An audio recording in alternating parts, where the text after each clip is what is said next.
পরদিন ঘুম থেকে উঠতে উঠতে নূরের অনেক দেরি হয়ে গেল, প্রায় 11টা। অনেক রাত পর্যন্ত ওরা জেগেছিল, গল্প করেছে। গল্প করতে করতে কখন ঘুমিয়ে গেছে ভোরবেলার দিকে বলতে পারবে না নূর।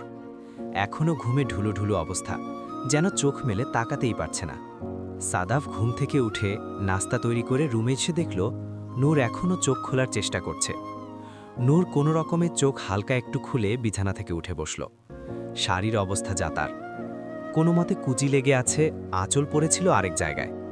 নূর সাথে সাথে সাদাফকে দেখে আঁচলটি টেনে বুকে নিয়ে সুন্দর করে বিছানা থেকে উঠে দাঁড়ালো।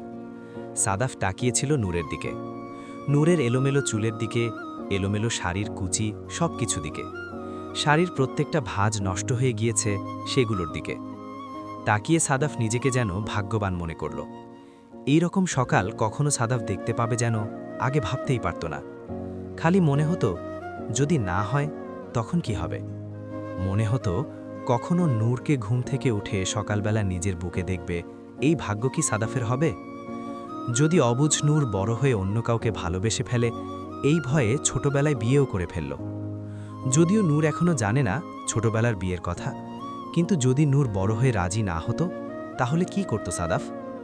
ভাবতেই বুকের ভিতরে যেন আগুন জ্বলে উঠল সাদাফের। না না, আর যাই হোক, এই ভাবনাটা সাদাফ ভাবতে চায় না। নূরের জন্মই হয়েছে শুধু ওর জন্য, এই জীবনে শুধু নূর ওর, আর একমাত্র ওরই হবে। কখনো অন্য কোনো কিছু ওদের মধ্যে আসতে পারবে না। নূর সাদাফের জীবনে থাকবে না, এই কথা যেন সাদাফ কল্পনাও করতে পারে না। সাদাফ চা এবং নাস্তা রেখে সাথে সাথে নূরের কাছে দাঁড়িয়ে এসে নূরের সামনে হাঁটু ভেঙে বসল। বসে ধীরে ধীরে কুচিগুলো সুন্দর করে দিতে লাগল। গুছিয়ে কোমর থেকে কুচির গোছাটা ছাড়িয়ে আবার সুন্দর করে গুছিয়ে সুন্দর করে কোমরে গুজে দিল কুচিগুলো। আঁচলটায় হাত দিতেই নূর ধরে ফেলল হাত।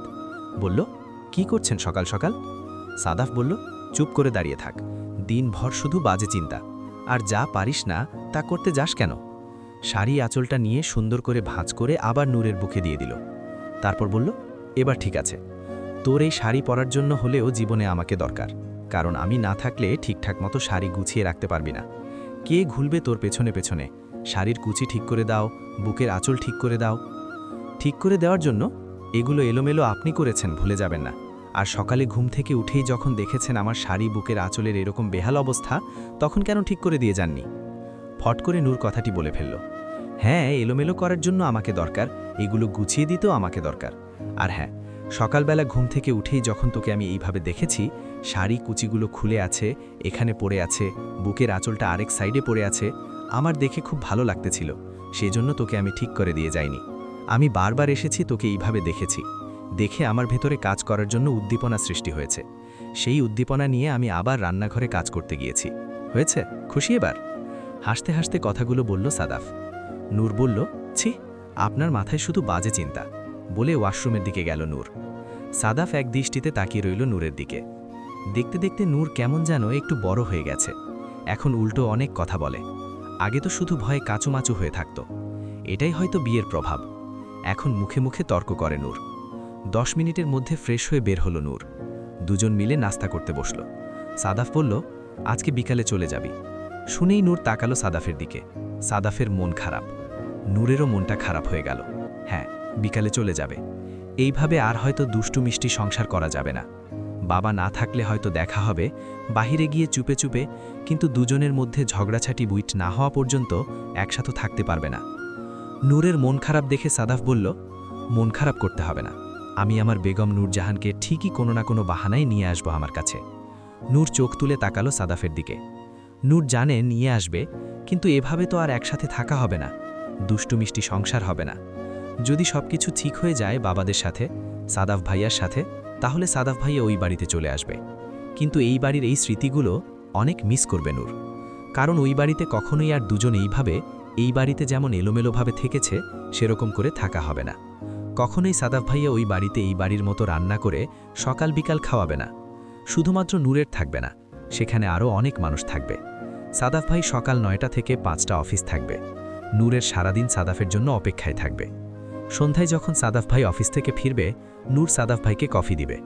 সাদাফ ভাই সারাদিন ক্লান্ত থাকবে, একটু দুষ্টু মিষ্টি কথা বলে হয়তো সাদাফ ভাই ঘুমিয়ে যাবে, কিন্তু এখনকার মতো সারাদিন নূরকে মাথায় করে রাখবে না। নূরের মনে মনে আসলো এই চিন্তা। সাদাফ অবাক হয়ে জানতে চাইল, কি ভাবছেন বেগম নূর? নূর বলল, না কিছু না। সাদাফ বলল, ঠিক আছে, তাহলে খা, একটু পরে গোসল করে ফ্রেশ হয়ে রেস্ট নিবি। বিকালের দিকে দিয়ে আসতে হবে। বিকাল 5টার মধ্যে হয়তো বাবারা চলে আসবে। 11টায় বগুড়া থেকে রওনা করেছে, তাই বেশি সময় লাগবে না আসতে। তারা আসার আগেই তোকে দিয়ে আসতে হবে। সকালের নাস্তা কমপ্লিট করে নূর বায়না ধরল আজকে নূর রান্না করবে। সাদাফ কোনোভাবেই রাজি না নূরকে রান্না করতে দিতে। না জানি এই মেয়ে রান্না করতে গিয়ে কি করে ফেলবে। সেই সাদাফকে পেছনে পেছনে ঘুরতে হবে। তাই সাদাফ বলল, কোনো প্রয়োজন নেই নূরজাহান বেগম, আমি রান্না করব। নূরকে সব শিখিয়ে দিচ্ছে সাদাফ। পেছন থেকে নূরকে জড়িয়ে ধরে কি করে সবজি কাটতে হয়, কি করে তরকারি কাটতে হয়, সব কিছু শেখাচ্ছে। নূর লজ্জা পাচ্ছে। হঠাৎ করে সাদাফের দিকে তাকিয়ে বলল, আচ্ছা, ওই বাড়িতে তো কখনো আপনি রান্নাঘরে এসে আমাকে পেছন থেকে জড়িয়ে ধরবেন না। সাদাফ নূরের কথা শুনে অবাক হয়ে গেল। বলল, কেন, তুই কি চাস তুই যখন রান্না করবি আমি ওই বাড়িতেও তোকে পেছন থেকে এসে জড়িয়ে ধরি, তোকে রান্না শেখাই? নূর হ্যাঁ সূচক মাথা নাড়ল। সাদাফ জানে নূর বাচ্চা মেয়ে, ওর ভিতরে সে বাচ্চা মোটা থাকবে। সাদাফ বলল, অবশ্যই, আমার বেগম নূরজাহান যখন বলেছে, নূরজাহান বেগমের কথা তো ফেলা যাবে না। যখন সবাই ঘুমিয়ে যাবে রাত্রেবেলা তুই যখন আমার জন্য নুডলস রান্না করে নিয়ে যাবি, আমাদের রোমান্স শেষ করার পর যখন আমার অনেক ক্ষুধা লাগবে, তখন তুই যখন রান্না করবি তখন আমি পিছন থেকে এসে তোকে জড়িয়ে ধরব, চুমু খাবো, এখানে ওখানে কামড়ে দিব। খুশি এবার? নূর মুচকি হেসে মাথা দুলিয়ে হ্যাঁ বুঝালো। সাদাফ নূরের কাঁধে চুমু খেয়ে নূরকে আরেকটু জোরে জড়িয়ে ধরে বলল, প্রত্যেকটা মেয়েরই হয়তো এরকম চাহিদা থাকে, বউ যখন রান্না করবে স্বামী পেছন থেকে এসে রোমান্স করবে, বউয়ের পেছনে পেছনে ঘুরবে। কিন্তু আসলে বাঙালি সংসারগুলো এরকম হয় না, তাই না? যৌথ সংসার, যেমন ওই বাড়িতে যখন তুই রান্না করবি আমি টেবিলে বসে থাকব। আমার মনটা তোর কাছে পড়ে থাকলেও মনে হবে মা আছে, ছোট আম্মু আছে, বাবা আছে, তোর ভাই আছে, আমার বোন আছে। সবার সামনে এসব করা যাবে না, তাই হয়তো চুপচাপ বসে থাকব, কিন্তু মনটা পড়ে থাকবে তোর কাছে। নূর খুশি হলো, চুপচাপ সব কাজ গুছিয়ে করতে লাগলো। সাদাফ একইভাবে নূরকে জড়িয়ে ধরে রাখল, কারণ কখন আবার নূরকে কাছে পাবে তার ঠিক নেই। দেখতে দেখতে এভাবে বিকেল গড়িয়ে এলো। নূরের যাওয়ার সময় হয়েছে। গাড়িতে বসে আছে নূর। সাদাফ নূরের দিকে তাকিয়ে বলল, মন খারাপ? নূরের চোখ টলমল। আসলে মন খারাপ। কেন যেন নূরের একটুও যেতে মন চাইছে না এ বাড়ি থেকে। মন চাচ্ছে সাদাফের সাথেই থাকবে। সাদাফ বলল, মন খারাপ করিস না, আমি তোকে আবার নিয়ে আসার ব্যবস্থা করব। রহমান ভিলায় গাড়ি থামাতেই দেখল হুমায়ুন রহমান ও ফজলুর রহমান মাত্রই বাসায় পৌঁছেছে, এখনও বাড়ির ভিতর ঢোকেনি। দুজনেই দেখে ফেলল নূর সাদাফের সাথে ছিল। হুমায়ুন রহমান তাকালেন ফজলুর রহমানের দিকে। ফজলুর রহমান জানে যেহেতু সাদাফের সাথে ছিল, বাড়ির সবাই মিথ্যা বলেছে, তাহলে হুমায়ুন রহমান জানত যেহেতু সাদাফ হুমায়ুন রহমানের কাছে কোনো কিছুই গোপন করে না। নূর গাড়ি থেকে নামতেই বড় বাবা ছোট বাবাকে দেখে লজ্জা পেয়ে গেল, মাথা নিচু করে রইল। ফজলুর রহমান বললেন, যাও ভিতরে যাও। নূর চুপচাপ ভিতরে চলে গেল। একবার শুধু তাকালো সাদাফের দিকে। সাদাফ চোখ দিয়ে ইশারা করল ভিতরে যেতে।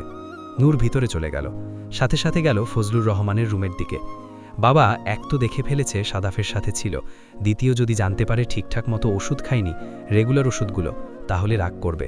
সত্যি কথা বলতে নূর প্রেসক্রিপশনের কথা ভুলেই গিয়েছিল, তাই টাইম মতো খেতে পারেনি। ফজলুর রহমান হুমায়ুন রহমানের সামনেই সাদাফকে বললেন, তোর সাথে আমার কথা আছে। সাদাফ হুমায়ুন রহমানের দিকে তাকালো, তারপর বলল, বাবা বলো। ফজলুর রহমান বললেন, কথাগুলো নূরকে নিয়ে।